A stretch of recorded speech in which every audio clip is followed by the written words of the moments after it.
Ischina, Zirau, Abbaru Durgalesu.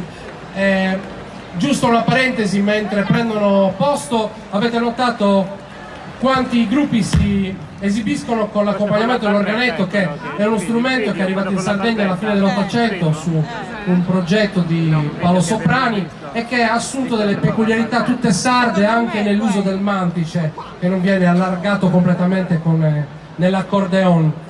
Bene, gruppo disposto, a voi l'Associazione Culturale Don Milani di Dorgano.